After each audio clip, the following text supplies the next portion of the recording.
All right, day 8 on my environmental challenge at home, and wanted to think today about the lazy gardener. I don't do a lot of work in my yard. I try to just keep things as a managed chaos, and so in the fall I'll do a rough bulk out, but then I'll leave the leaves on the bed through a little bit of the winter time and into the spring, and then if there's emergent plants that I think are going to get affected by matting leaves, then I'll take those off, but I try to maintain a little bit of a leaf cover in the beds. And these beds will be totally full of perennials. First the bulbs will come up, and then the ferns and the hostas and a whole bunch of other perennials. So this will be totally packed, so I don't have to worry too much about keeping a ground cover in here of wood chips. All right, I'm in the backyard now. So I have this cut through path that I use to get up, and so I'll just layer a bunch of coarse debris along the path so it doesn't become muddy.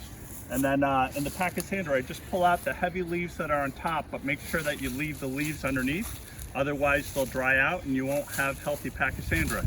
Too many leaves and they'll actually mat down and not do as well for you. And then in the perennial garden over here, again, this will be chock full of plants. It's what I call a thug garden. It's all major competitors that will compete with each other for sunlight and space, so it reduces the amount of weeding that I have to do over the summer.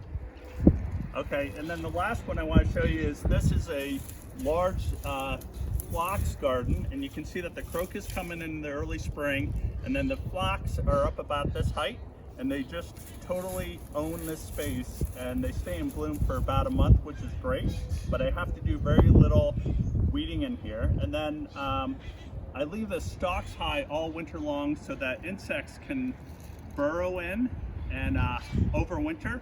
And then in the fall I just give it a quick cut with a hedge trimmer low, and I take that coarse material and lay it up in the compost area, leave a little bit here, but then this whole space I don't feel like I need to get in here and do anything because this is all going to grow in very quickly. So this is a corner of the yard that has some bare soil, doesn't necessarily have a plan for what perennials should go in here.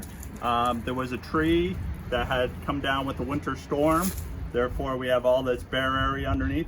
So this is an area where if I'm not going to plant this up this spring, I might think about mulching or putting some compost and coarse material over to keep down on the weeds. But you can see a lot of this perennial weeds starting to come in. And one trick is to weed now, but then also weed right before they flower or when they're in flower, so that they don't set seed for the next year. So this is definitely one of the areas that I'm going to focus on later on in the season. And then my last tip for bed maintenance is if you don't like a lot of perennials and a lot of maintenance, think about shrubs. Shrubs can fill up the space, and they make it a lot easier so that you don't have to try and manage those areas. All right, so get out and enjoy your weekend. Do it a little bit in the yard, not too much. Remember, less is more, even in the garden. Hope you're well.